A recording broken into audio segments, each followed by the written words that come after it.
गृह मन्त्रालय विधि र पद्धतिभन्दा बाहिर जाँदैन भन्दै कङ्ग्रेसका सांसदलाई गृहमन्त्री रवि लामिछानेको जवाफ। राष्ट्रपतिमा समझदारी बनाउने कोसिस जारी रहने प्रधानमन्त्री पुष्पकमल दाहाल प्रचण्डको टिप्पणी। प्रधानमन्त्री प्रचण्डले भेटी विमान दुर्घटनाका मृतकका परिवारलाई छिट्टै शव बुझाउने आश्वासन। एमाले राष्ट्रपतिमा उम्मेदवार उठाउँछ, त्यसमा राष्ट्रिय सहमति हुनुपर्छ भन्दै एमाले अध्यक्ष केपी शर्मा ओलीको जिकिर। राष्ट्रपति चयनमा पनि सत्ता गठबन्धन टुटाउने प्रयास गर्ने कङ्ग्रेस नेता चन्द्र भण्डारी को टिप्पणी। उपसभामुखको निर्वाचन माघको 7 गते हुने। उपसभामुखबारे छलफल गर्न राष्ट्रिय स्वतन्त्र पार्टीले बोलायो संसदीय दलको बैठक।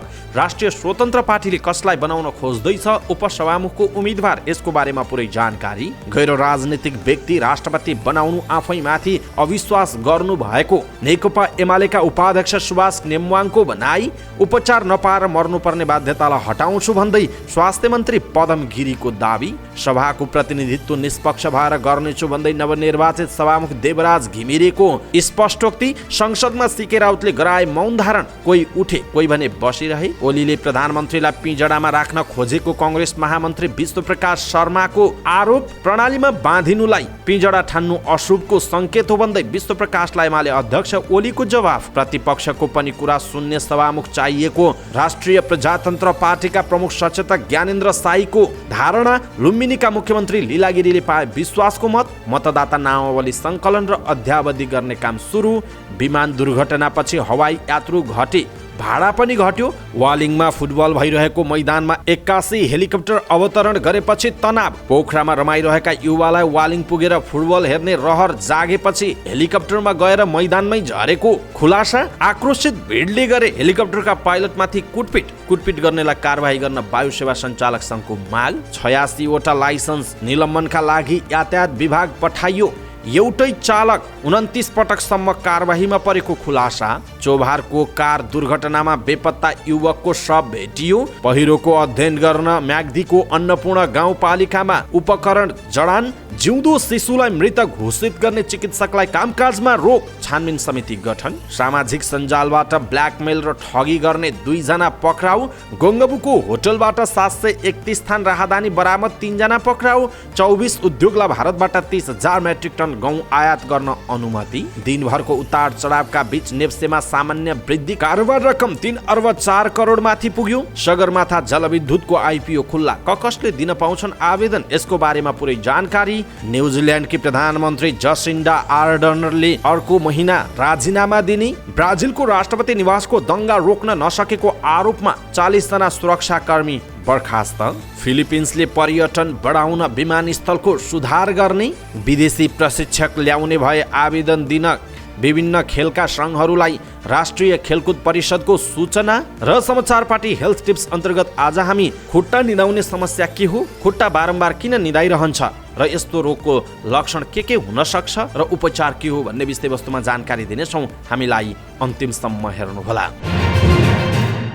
दर्शक महानुभाव नमस्कार। समाचार पार्टी .com को न्यूज बुलेटिनमा यहाँलाई हार्दिक स्वागत छ। म प्रहलाद चन्द्र घिमिरे। आज मिति विक्रमसम्म 2079 साल माघको 6 गते शुक्रबार इस्वीसम्म सन् 2023 जनवरी 20 तारिक। सदाको झैँ आज पनि हामी उपस्थित भएका छौँ। आजका महत्त्वपूर्ण समाचार, ब्रेकिङ न्युज अपडेट लगायत तपाईँलाई काम लाग्ने हेर्नै पर्ने महत्त्वपूर्ण खबरहरू लिएर हामीलाई कहाँबाट हेर्दै हुनुहुन्छ अनि कस्तो लाग्दैछ त्यो कुरा तलको कमेन्ट बक्समा कमेन्ट गर्नुहोला। हाम्रो मेहनतका लागि यो भिडियोमा एउटा लाइक अवश्य गर्नुहोला। अहिलेसम्म हाम्रो च्यानल सब्सक्राइब गर्नुभएको छैन भने कृपया सब्सक्राइब गर्नुहोस् अनि नजिकै आउने बेल आइकनलाई क्लिक गर्नुहोला। आउनुहोस् दर्शक महानुभाव, आजका महत्त्वपूर्ण समाचार सुरु गरौँ कङ्ग्रेस सांसदलाई गृहमन्त्री रवि लामिछानेले जवाफ दिएको प्रसङ्गबाट। उपप्रधान तथा गृहमन्त्री रवि लामिछानेले आफूले नेतृत्व गरेको मन्त्रालय विधि र पद्धति बाहिर नजाने बताउनु भएको छ। प्रतिनिधि सभाको बिहिबार बसेको बैठकमा नेपाली कङ्ग्रेसका सांसद रामहरि खतिवडाले हत्याको अभियोग लागेका सांसद समेत बैठकमा उपस्थित भए नभएको निर्केउल गरेर मात्र बैठक चलाउन माग गर्नु भएको थियो। सभामुखले यसबारे कुनै रुलिङ गर्नु भएन। तर सभामुखका उम्मेदवार देवराज घिमिरेको समर्थकका रूपमा संसदलाई सम्बोधन गर्ने क्रममा लामिछानेले खतिवडाले उठाएको प्रश्नको जवाब दिनुभयो। उहाँले भन्नुभयो, विधि र पद्धतिभन्दा बाहिर गएर गृह मन्त्रालय 1 इन्च बाहिर निस्कँदैन, त्यसको एउटा प्रक्रिया छ, त्यसमा कसैले दबाव र प्रभाव दिनु हुने छैन भन्ने विश्वास लिएको छु, उहाँको भनाइ छ। आफ्नो नेतृत्वको मन्त्रालयले कर्मचारी सरुवा बढुवामा समेत विधि स्थापित गर्न चाहेको समेत उहाँले बताउनु भएको छ। प्रधानमन्त्री पुष्पकमल दाहाल प्रचण्डले राष्ट्रपति र उपराष्ट्रपतिबारे समझदारीको कोसिस भइरहेको बताउनु भएको छ। बिहीबार संसदको बैठकपछि सञ्चारकर्मीहरूसँग कुराकानी गर्दै माओवादी अध्यक्ष समेत रहनुभएका प्रचण्डले सभामुखको निर्वाचनमा सत्ता साझेदार दलहरू एकै ठाउँमा उभिएको बताउनुभयो। उहाँले भन्नुभयो, प्रमुख प्रतिपक्षले पनि उम्मेदवार उठायो, बहुमतद्वारा घोषणा भयो, उपसभामुखको आज मनोनयन हुन्छ, भोलि निर्वाचन यही प्रक्रियामा हुन्छ उहाँको भनाइ छ। राष्ट्रपतिमा चाहिँ के हुन्छ नि भन्ने प्रश्नमा उहाँले भन्नुभयो, राष्ट्रपतिको कुरा अझै समय बाँकी छ, हामी सत्ता साझेदार र मेरो पनि कुनै एउटा समझदारी बनिदिए हुन्थ्यो भन्ने कोसिस छ, हामी त्यो कोसिस जारी राख्छौँ उहाँको भनाइरहेको छ। प्रधानमन्त्री पुष्पकमल दाहाल प्रचण्डले महाराजगञ्ज स्थित टिचिङ अस्पतालमा पुगेर यति एयरलाइन्सको जहाज दुर्घटनामा परेर ज्यान गुमाएका यात्रुका परिवारसँग भेट गर्नु भएको छ। प्रधानमन्त्रीले सब पहिचानको स्थितिबारे जानकारी लिँदै सब पहिचानको काम छिटो गर्न, पहिचान वैज्ञानिक बनाउन र छिटो परिवारलाई हस्तान्तरण गर्न निर्देशन दिनुभयो। साथै प्रधानमन्त्रीले सब पहिचानको काम छिटो सक्न सरकारको तर्फबाट चाहिने सहयोग माग्न पनि अस्पतालका पदाधिकारीलाई आग्रह गर्नुभयो। भेटका क्रममा प्रचण्डले परिवारप्रति समवेदना प्रकट गर्दै सब बुझाउने प्रक्रिया तीव्र बनाउन आफूले निर्देशन र आवश्यक सहयोगका लागि निर्देशन दिएको पनि बताउनु भएको छ। नेकपा एमालेका अध्यक्ष केपी शर्मा ओलीले राष्ट्रपतिमा आफ्नो दलले उम्मेदवार उठाउने बताउनु भएको छ। सत्ता साझेदार दलहरूबीच भएको सहमति पनि त्यही भएको उहाँले बताउनुभयो। संसद बैठकपछि बाहिरिने क्रममा सञ्चारकर्मीहरूले राखेको प्रश्नमा राष्ट्रपतिमा राष्ट्रिय सहमति खोज्ने प्रधानमन्त्रीको प्रस्तावबारे प्रश्न गरेका थिए। जवाफमा ओलीले भन्नुभयो, राष्ट्रिय सहमतिमा हुनुपर्छ, एमालेले उम्मेदवार उठाउँछ, हाम्रो सहमति त्यही हो, त्यसमा राष्ट्रिय सहमति हुनुपर्छ उहाँको भनाइ छ। काङ्ग्रेसले त गठबन्धन भत्काउँछौँ, हाम्रो उम्मेदवार राष्ट्रपति हुन्छ भनेको छ नि भन्ने प्रश्नमा उहाँले हाँस्दै भन्नुभयो, ठिकै छ, एमालेको चाहिँ राष्ट्रपति उम्मेदवार को भन्ने सञ्चारकर्मीको अर्को प्रश्नमा भने एमाले अध्यक्ष ओलीले पछि भनौँला भन्ने जवाफ पनि दिनुभएको छ। नेपाली कांग्रेसका सांसद चन्द्र भण्डारीले सत्तारूढ गठबन्धन टुटाउनका लागि राष्ट्रपति चयनमा पनि प्रयास गर्ने बताउनुभयो। सभामुखमा देवराज घिमिरे निर्वाचित भए लगत्तै पत्रकारसँग सरकार बनाउने बेला माओवादी सहितका आफूहरूको गठबन्धन टुटाएकाले अब आफूले पनि सत्ता गठबन्धन टुटाउनका लागि प्रयास गर्नु स्वाभाविकै भएको तर्क गर्नुभयो। सांसद भण्डारीले सभामुखलाई मिसन बनाएर सत्तारूढ गठबन्धन टुटाउने गरिएको प्रयास सफल नभएकाले अब राष्ट्रपतिलाई मिसन बनाएर सो कामलाई अगाडि बढाउने पनि स्पष्ट पार्नुभयो। सांसद भण्डारीले गठबन्धनलाई टुटाउने काम राजनीतिमा निरन्तर भइरहने पनि बताउनु भएको छ। दर्शक महानुभाव, चन्द्र भण्डारीको यो भनाइप्रति तपाईँको धारणा के छ? आफ्नो धारणा तलको कमेन्ट बक्समा कमेन्ट गर्नुहोला। प्रतिनिधि सभा उपसभामुख पदको निर्वाचन भोलि 7 गते शनिबार हुने भएको छ। प्रतिनिधि सभाको बिहीबार बसेको बैठकमा ज्येष्ठ सदस्य सभामुख पशुपति शमशेर जबराले सो घोषणा गर्नु भएको छ। साथै उहाँले प्रतिनिधि सभा उपसभामुखको निर्वाचनको सूचना प्रकाशित गर्न पनि संसद सचिवालयलाई निर्देशन दिनुभएको छ। बैठकले सभामुखमा नेकपा एमालेका सांसद देवराज घिमिरेलाई निर्वाचित गरेको छ। उहाँको पक्षमा 167 मत आएको छ भने नेपाली कांग्रेसकी सांसद ईश्वरी देवी न्यौपानेले 100 मत प्राप्त गर्नुभयो। त्यस्तै 1 मत भने कसैलाई पनि नदिने पक्षमा खसेको छ। सभामुखका लागि मतदानमा 268 सांसद सहभागी भएका थिए। उपसभामुखबारे छलफल गर्न राष्ट्रिय स्वतन्त्र पार्टीले संसदीय दलको बैठक बोलाएको छ। आज राष्ट्रिय स्वतन्त्र पार्टीको संसदीय दलको कार्यालय सिंहदरबारमा बैठक बस्नेछ। सत्तारूढ गठबन्धन बीच उपसभामुख राष्ट्रिय स्वतन्त्र पार्टीले पाउने सहमति भएको छ, जस अनुसार राष्ट्रिय स्वतन्त्र पार्टीको संसदीय दलको बैठकले उपसभामुख हुने व्यक्तिको टुङ्गो लगाउनेछ। राष्ट्रिय स्वतन्त्र पार्टीभित्र सविता गौतमलाई उपसभामुखको दावेदारका रूपमा हेरिएको छ। प्रतिनिधि सभाको उपसभामुख पदको निर्वाचन शनिबार हुँदैछ। आज दिउँसो 1 बजेदेखि 4 बजेसम्म मनोनयन दर्ता गर्ने कार्यसूची छ। राष्ट्रिय स्वतन्त्र पार्टीका सभापति रवि लामिछानेका अनुसार सत्ता साझेदार दलहरूबीच प्रतिनिधि सभाको उपसभामुख राष्ट्रिय स्वतन्त्र पार्टीले पाउने सहमति छ। उपसभामुखको उम्मेदवार हाम्रो पार्टीले नै पाउने सहमति छ। लामिछानेले नयाँ बानेश्वर स्थित संसद भवन परिसरमा पत्रकारहरूसँग कुराकानी गर्दै भन्नुभएको छ। सभामुखमा एमालेका देवराज घिमिरे निर्वाचित हुनुभएको छ। सभामुख र उपसभामुख फरक लिङ्गको हुनुपर्ने संवैधानिक बाध्यताका कारण अब सभामुखमा महिला नै हुनुपर्नेछ। उपसभामुखको उम्मेदवार चयन गर्न राष्ट्रिय स्वतन्त्र पार्टीले संसदीय दलको बैठक बोलाएको छ। राष्ट्रिय स्वतन्त्र पार्टीबाट उपसभामुखमा सविता गौतम, डाक्टर चन्दा कार्की, सुमना श्रेष्ठ र इन्दिरा राणा मगर लगायत सांसदहरू आकांक्षी छन्। प्रत्यक्ष निर्वाचित सांसदलाई प्राथमिकतामा राख्ने नीति छ, त्यस आधारमा मेरो नाममाथि छलफल चलेको छ। उपसभामुखकी आकांक्षी सांसद सविता गौतमले भन्नुभयो, तर औपचारिक निर्णय संसदीय दलको बैठकले नै गर्नेछ उहाँको भनाइ छ। नेताहरूका अनुसार प्रत्यक्ष निर्वाचित सांसदलाई प्राथमिकता दिँदा सविता एक्लै उम्मेदवार हुनुहुन्छ। राष्ट्रिय स्वतन्त्र पार्टीमा प्रत्यक्ष निर्वाचित 2 महिला मध्ये डाक्टर तोसीमा कार्की स्वास्थ्य राज्यमन्त्री भइसक्नु भएको छ। समानुपातिक पद्धतिबाट राष्ट्रिय स्वतन्त्र पार्टीमा डाक्टर चन्दा कार्की, सुमना श्रेष्ठ र इन्दिरा राणा मगर, निशा डाँगी, विनिता कठायत र लक्ष्मी तिवारी निर्वाचित हुनुभएको छ।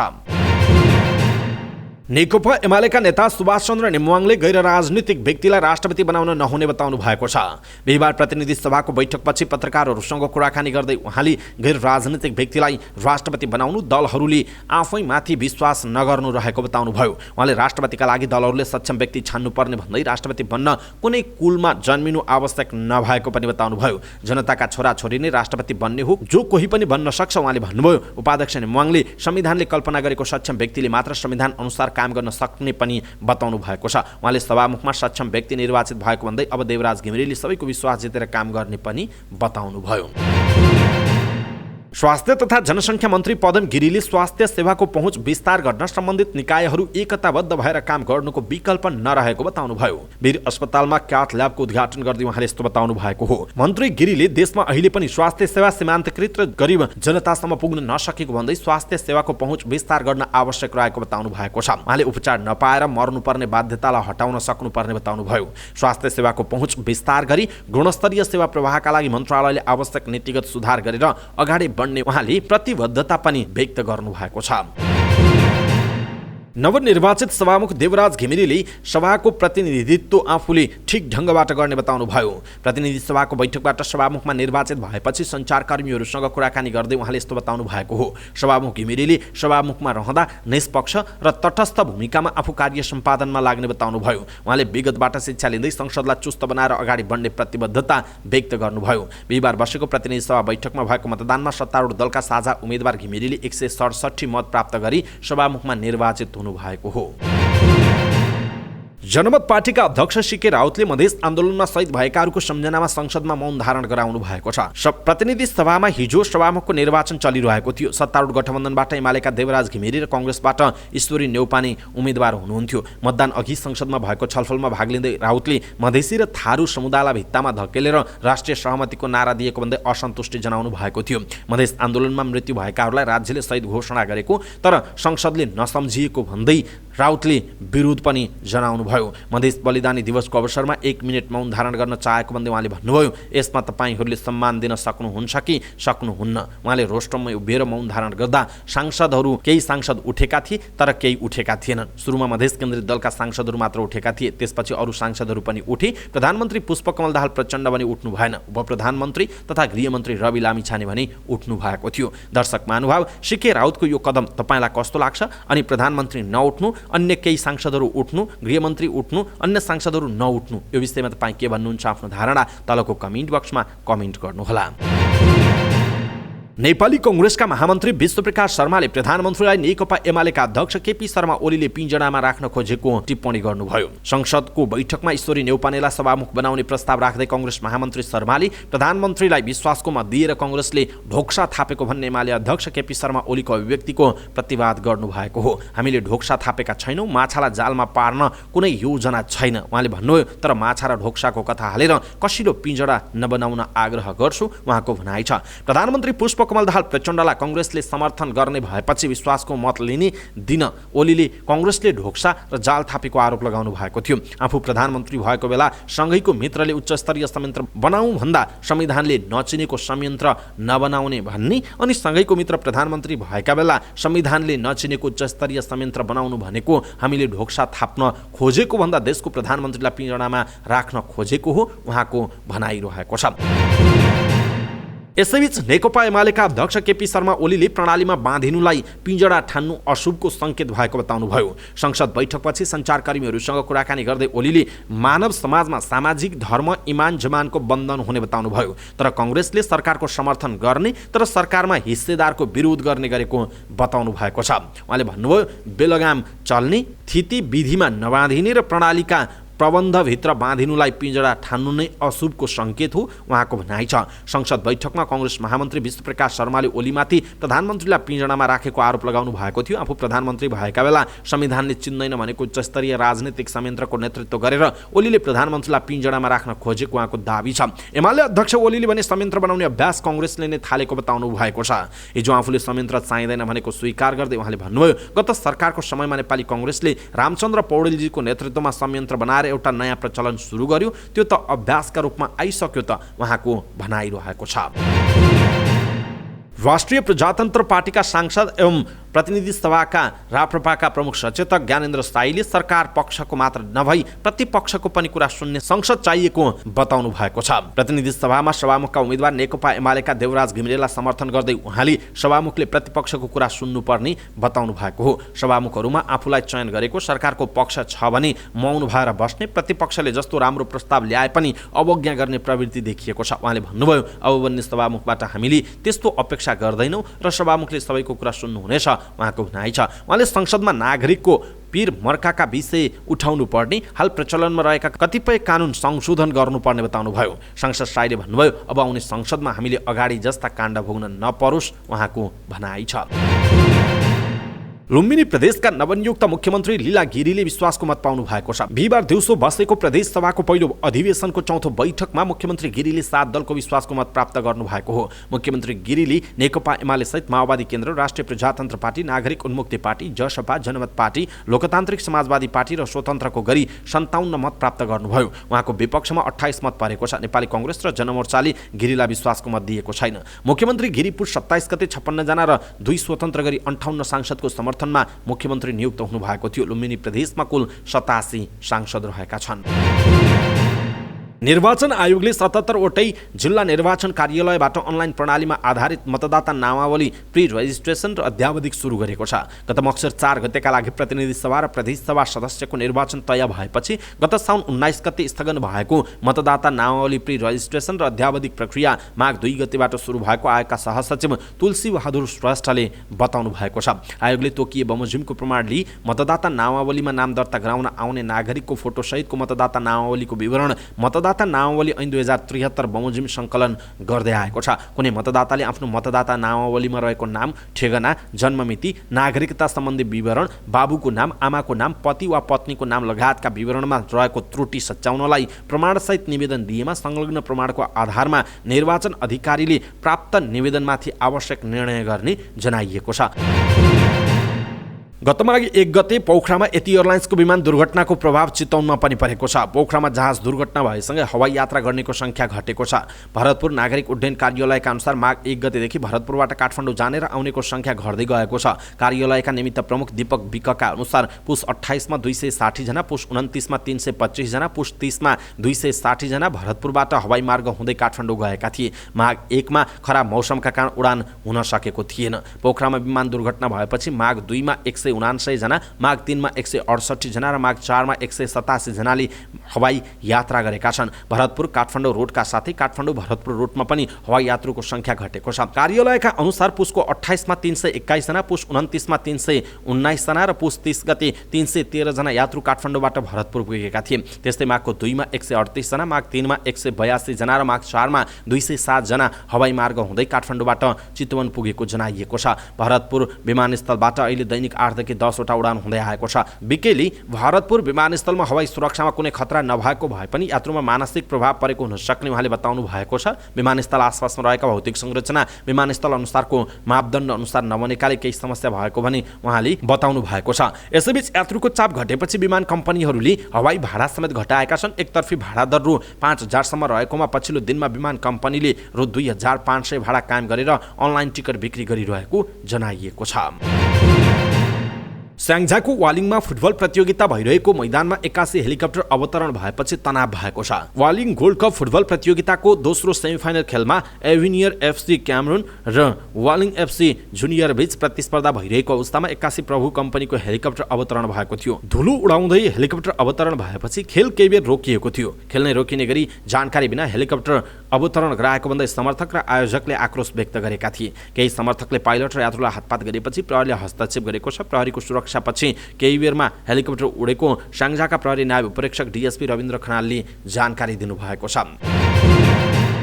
यसैबीच वालिङमा फुटबल भइरहेका बेला हेलिकप्टर जानुको रहस्य खुलेको छ। पोखरामा रमाइरहेका केही युवाहरूलाई वालिङ पुगेर फुटबल हेर्न रहर जागेपछि 81 हेलिकप्टर मैदानमै लगेर अवतरण गरिएको जनाइएको छ। स्याङ्जाको वालिङमा फुटबल खेल चलिरहेको थियो। माघ 30 गतेदेखि चलिरहेको वालिङ गोल्ड कपको सेमिफाइनलमा वालिङ युनाइटेड रेड र विदेशी टोली क्यामरुन बीच प्रतिस्पर्धा भइरहेको थियो। वालिङका 4 जना युवा त्यतिबेला पोखरामा रमाइलो गरिरहेका थिए। उनीहरूले वालिङमा फुटबल भइरहेको भन्ने थाहा पाएपछि रमाइलोकै बीचमा वालिङ जाने निर्णय गरे र 40,000 रुपैयाँमा प्रभुको हेलिकप्टर बुक गरे।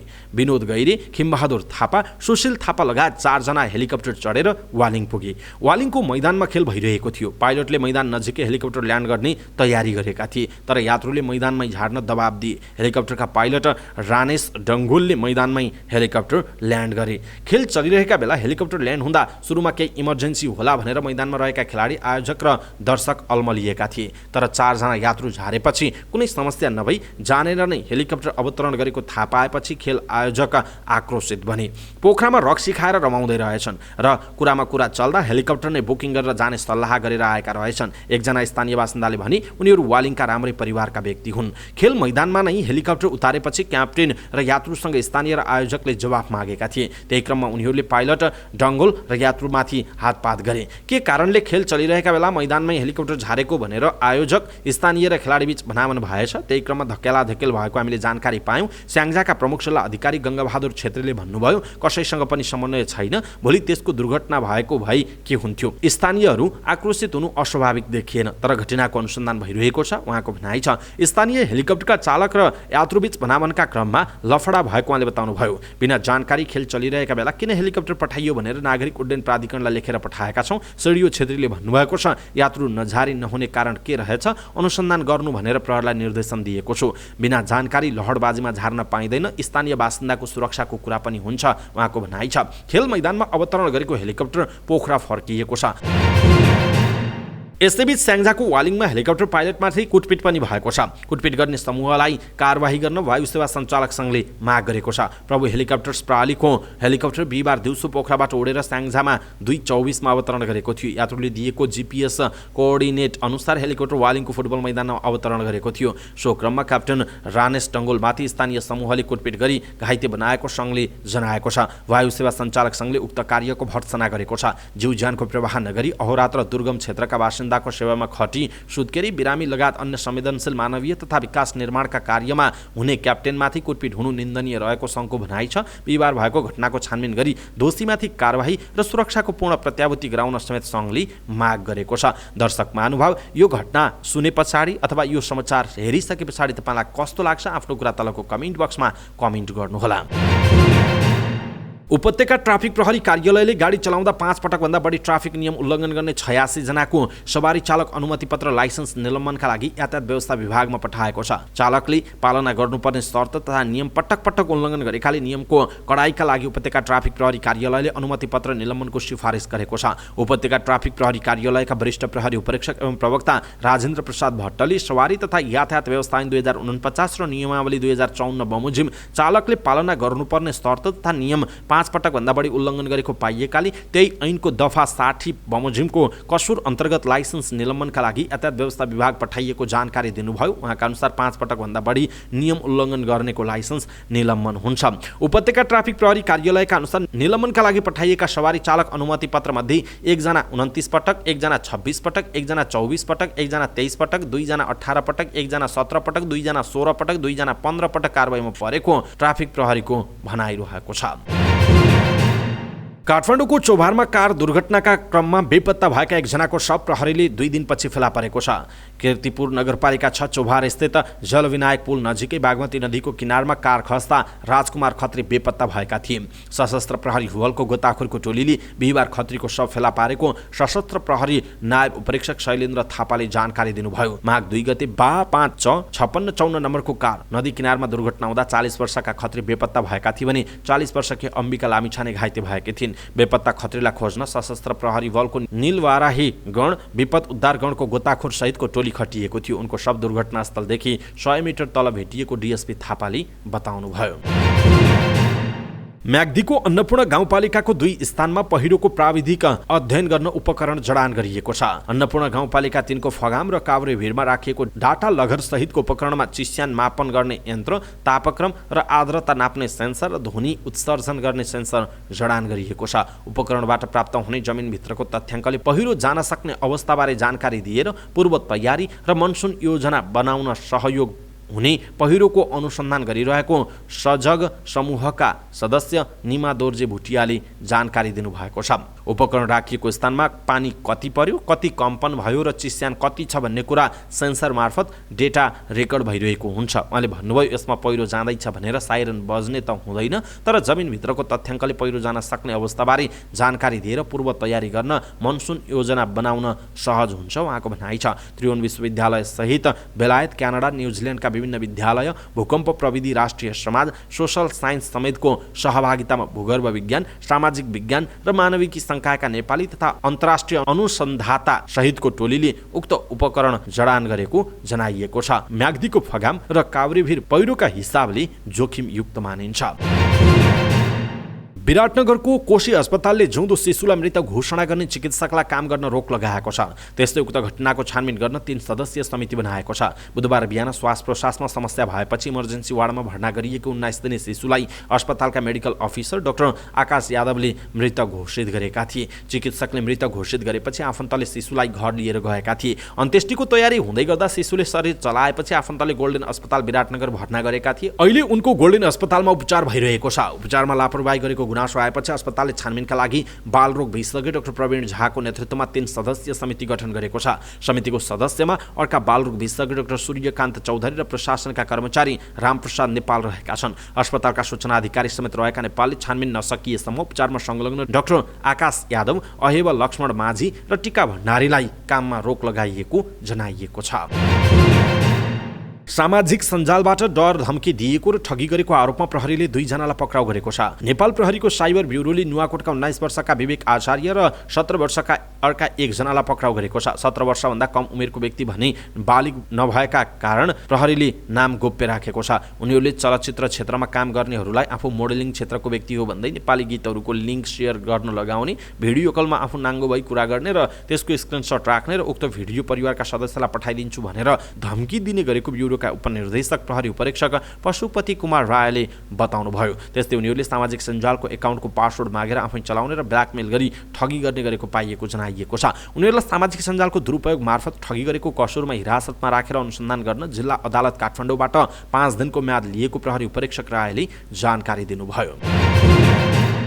काठमाडौँ महानगरपालिका 26 गङ्गबु स्थित 2 होटलमा बसेका 3 जनाको साथबाट प्रहरीले 731 थान राहदानी बरामद गरेको छ। गङ्गबुको वीरेन्द्र ऐश्वर्य मार्ग स्थित होटल सोना र होटल पल्लीकोटबाट 731 थान राहदानी सहित कञ्चनपुर बेतकोट नगरपालिका 3 घर भई टोखा नगरपालिका 9 म्याग्दी चोक बस्ने 48 वर्षीय लोकजङ खड्का सहित 3 जनालाई पक्राउ गरेको जनाइएको छ। उक्त होटलमा शङ्कास्पद व्यक्ति छन् भन्ने सूचनाका आधारमा गङ्गबु प्रहरी प्रभागबाट अनुसन्धानका लागि प्रहरी टोली खटिएको थियो। उक्त टोलीले होटल सोनाबाट शङ्कास्पद रूपमा रहेको 717 थान र होटल पल्लीकोटबाट 14 थान गरी जम्मा 731 थान राहदानी बरामद गरेको प्रहरी प्रधान कार्यालयले जनाएको छ। पक्राउ परेका उनीहरूका सम्बन्धमा प्रहरीबाट थप अनुसन्धान भइरहेको जनाइएको छ। उद्योग वाणिज्य तथा आपूर्ति मन्त्रालयले भारतले आयात अनुमति दिएको गहुँको कोटा वितरण सुरु गरेको छ। भारतले आयात अनुमति दिएको 50,000 मेट्रिक टन मध्ये पहिलो चरणमा 24 वटा मैदा उद्योगलाई 30,000 मेट्रिक टन गहुँ आयातका लागि सिफारिस गरिएको मन्त्रालयले जनाएको छ।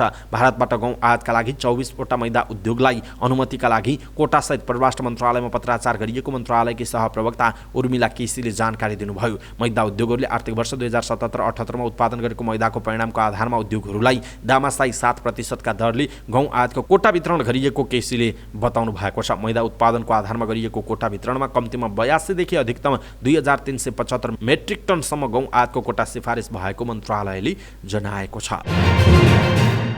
साताको अन्तिम कारोबारको दिन बिहिबार शेयर बजार परिसूचक नेप्से 5.71 अङ्कले बढेर बन्द भएको छ।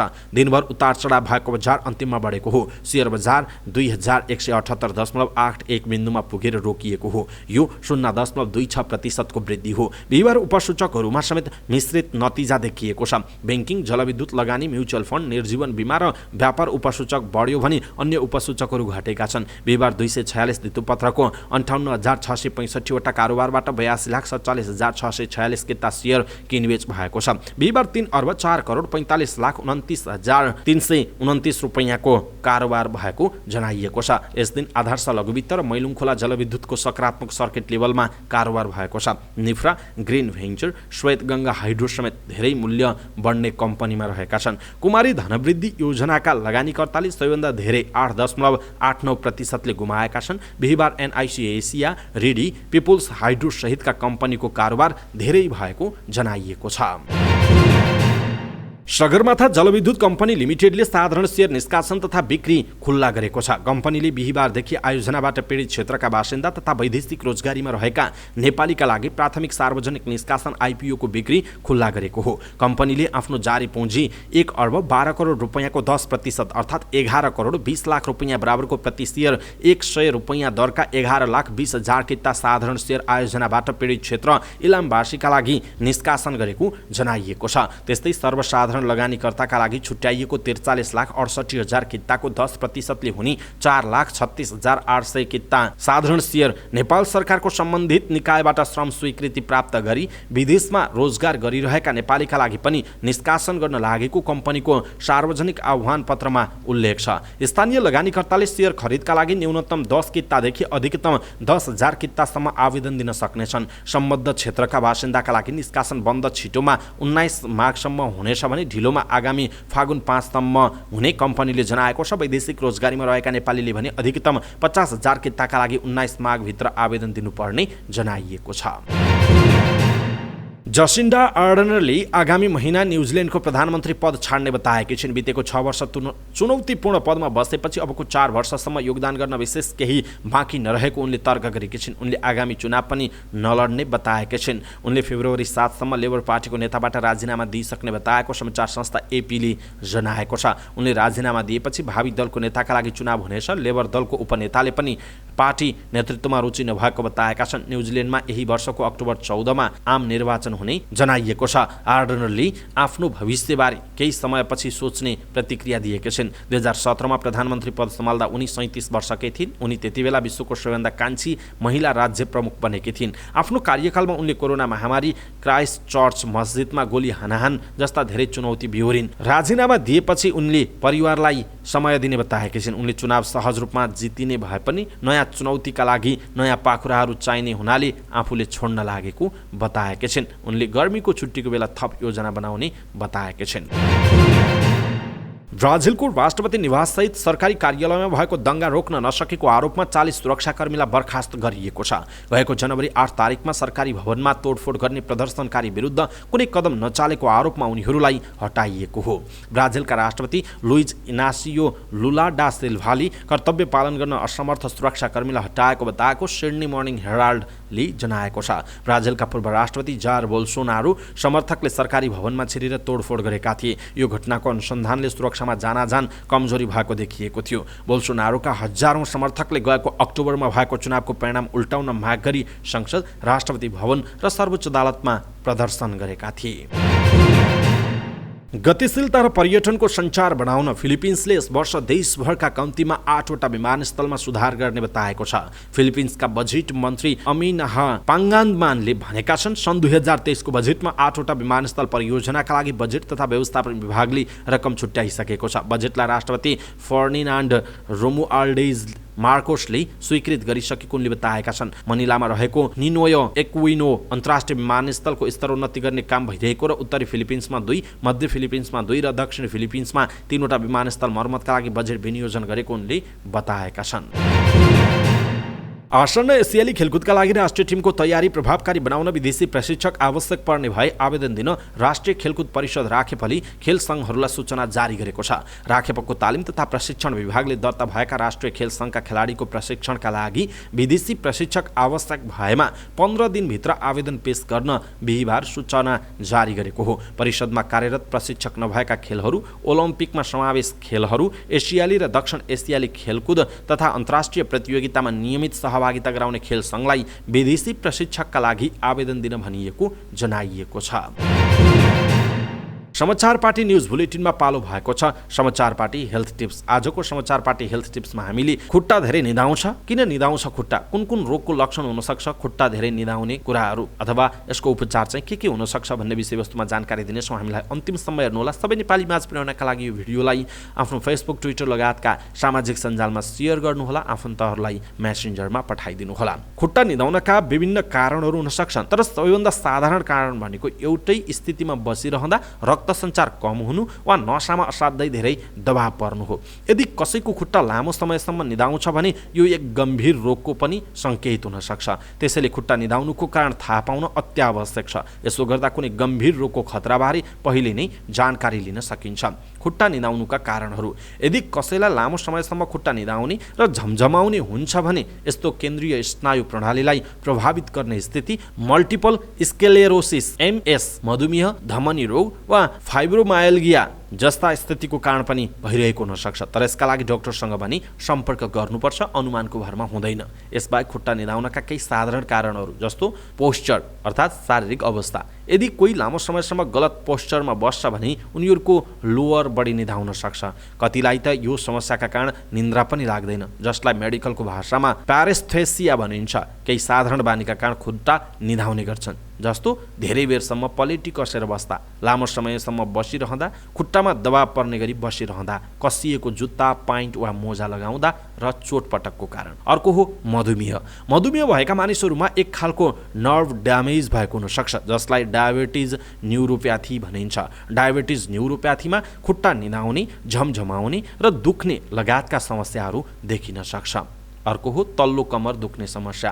पिठ्युको तल्लो हिस्सामा समस्याहरू जस्तै मेरुदण्डको हड्डी भाँचिँदा नसा खुम्चिने गर्छ, जसका कारण पनि खुट्टा निदाउने गर्छ। यस्तै साइटिकामा साइटिक नसा हुन्छ, जुन कुहिनोदेखि खुट्टाको पछाडि हुँदै कुर्कुच्चासम्म जान्छ। यसमा दुखाइका कारण पनि खुट्टा निदाउने गर्छ। अर्को हो tarsal tunnel syndrome. Tarsal tunnel syndrome त्यति बेला हुन्छ जब खुट्टाको पछाडिबाट घुँडाको भित्री भागसम्म जाने नसा खुम्चिने गर्छ। टार्सल टनल घुँडाको भित्री भागमा साँघुरो क्षेत्र हो। यो समस्यामा पनि खुट्टा निदाउने र झमझमाउने हुन्छ। अर्को हो प्यारिफेरल आर्टरी डिजिज। प्यारिफेरल आर्टरी रोग खुट्टा, हात र पेटमा रक्त धमनी खुम्चुँदा हुने गर्छ। यसो हुँदा रगतको मात्रा कम हुने गर्छ र रक्त सञ्चार पनि कम हुन्छ, त्यसैले खुट्टा निदाउने गर्छ। अर्को हो स्ट्रोक र मिनी स्ट्रोक। स्ट्रोक र मिनी स्ट्रोक ब्रेन ड्यामेजका कारण बन्न सक्छ। स्ट्रोक वा मिनी स्ट्रोक कहिलेकाहीँ शरीरका केही हिस्सामा अस्थायी वा लामो समयसम्म हुने झमझमाहटको कारण बन्न सक्छ। अर्को हो रक्सीको सेवन। रक्सीमा पाइने टोक्सिनले खुट्टाको नसामा क्षति पुर्याउने एउटा कारण बन्ने गर्छ। लामो समयसम्म धेरै रक्सीको सेवन गर्दा नसा खराब हुन सक्छ, जसका कारण खुट्टा निदाउने समस्या देखिन सक्छ। त्यसो भए खुट्टा निदाउने समस्या अथवा यो रोगको उपचार चाहिँ के हो त? यदि खुट्टा छोटो समयसम्मका लागि मात्रै निदाउँछ भने त्यसका केही घरेलु उपचार पनि हुन सक्छन्, जस्तै आराम गर्ने, बरफ लगाउने, तातो बनाउने, व्यायाम गर्ने, नुन पानीमा खुट्टा भिजाएर राख्ने, मसाज गर्ने आदि। तर यदि खुट्टा लामो समयसम्म बारम्बार निदाइरहन्छ भने डाक्टरलाई सम्पर्क गर्नुहोस्। के कारणले खुट्टा निदाएको हो त्यसको निर्केउल गरेर त्यो अनुसारको औषधि उपचारमा लाग्नुपर्छ। तुरुन्तै तपाईँहरू पटक पटक खुट्टाहरू निदाइरहन्छ भने अस्पताल चाहिँ जानुपर्छ।